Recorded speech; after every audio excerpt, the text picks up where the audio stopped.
Hi, it's Mark from Top Local Lead Generation. We're here this morning with Mr. Bernie Pawlik of Pawlik Automotive. Pawlik is an award-winning auto repair and auto maintenance shop in Vancouver, BC. How are you doing today, Bernie? Excellent, excellent. So we're going to talk about TDIs, one of my favorites, and Volkswagen is pretty famous for their TDIs. What makes it so special? Well, that's a great question. I think there's a couple of reasons. But first, let's talk a bit of history about TDIs and Volkswagens. So the TDI engines, they were first introduced in 1989 by Audi. TDI basically means turbo direct injection. It's nothing really fancy, it has a turbocharger, and the injection goes directly into the cylinder as opposed to into a pre-chamber, which a lot of diesels at the time had. Most modern diesels are really TDI, but that's Volkswagen's kind of term. So the early systems use mechanical pumps, but they've evolved into the engines that we have today. In 2009, they went with the piezoelectric injectors, common rail system.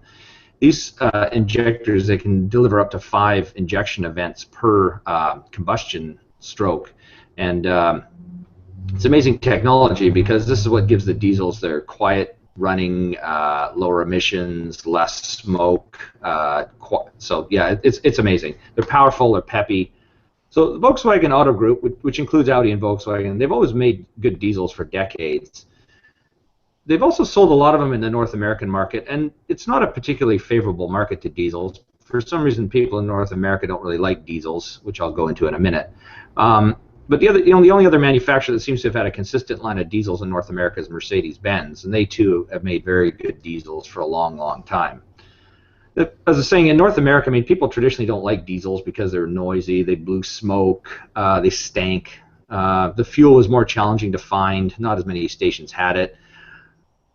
The diesel engine did, however, have a couple of distinct advantages: excellent fuel economy and simple maintenance. But if you go back a few decades, cars required regular tune-ups, but diesels didn't.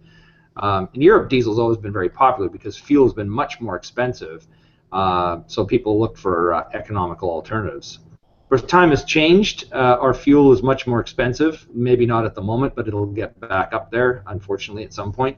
And the diesels have evolved. They're quiet, they don't stink, there's no more clouds of smoke. And Volkswagen, which has always been at the forefront of diesel cars, was a perfect choice for people who wanted to buy diesels because they're well developed and they make good cars. So that's a great bit of history, but let's talk about what you know best: repairs, service. What happens to these engines? Well, as I mentioned, diesels have evolved, but their maintenance requirements have really stayed the same, and this is true for TDIs as well as other diesels. Of course, oil filter changes are required, fuel filter changes, and air filter changes. These are really all that you need to do on a diesel.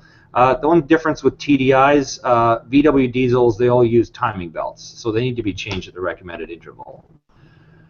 Maintenance at the prescribed interval is really important on any engine, but especially with diesels.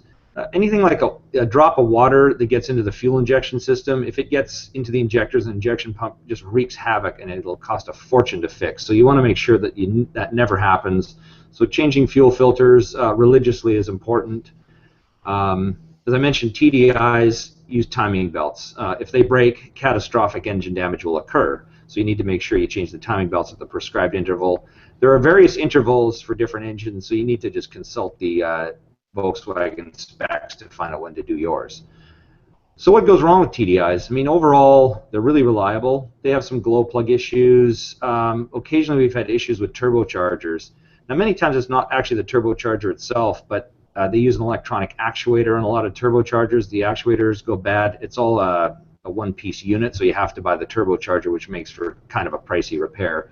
Fortunately for the Volkswagens, they're not too expensive when compared to Mercedes and other brands.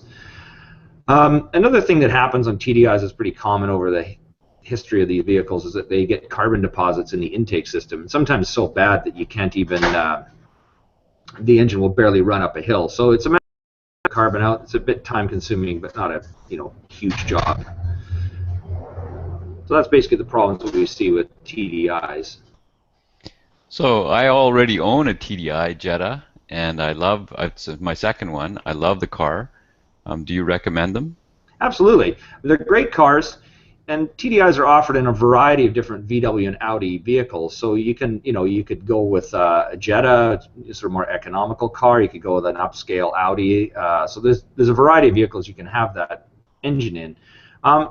They've always been reliable, and that's really important when you buy a diesel. I mean, you don't want to buy a crappy diesel. A few decades ago, the Americans rushed and brought out a few diesel engines that were just absolute junk, and there are some other ones out there that are not so good. So you want to buy a good diesel because they cost a lot to fix. One advantage of diesel is the direct fuel injection system, and now a lot of gasoline-powered cars use direct fuel injection. So the fuel economy advantage that you used to get with the diesel is not quite there as much. There's gasoline creeping up close. So, if you're looking to buy a new car and you're thinking of a TDI, I mean, you might want to crunch the numbers, look at the prices, and see if you want to do it. But overall, if you're looking for a good diesel vehicle, definitely highly recommend a Volkswagen TDI.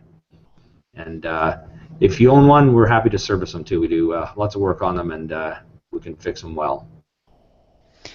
Great. So we've been talking with Mr. Bernie Pawlik of Pawlik Automotive. They're a 12 times voted best auto repair in Vancouver by their customers. So if you want a trusted place to get your sweet babies looked after, this is where to take them. Give Bernie a call at 604-327-7112 or go to their great website, pawlikautomotive.com. Thanks, Bernie. Thanks, Mark. We'll talk to you again soon. You bet.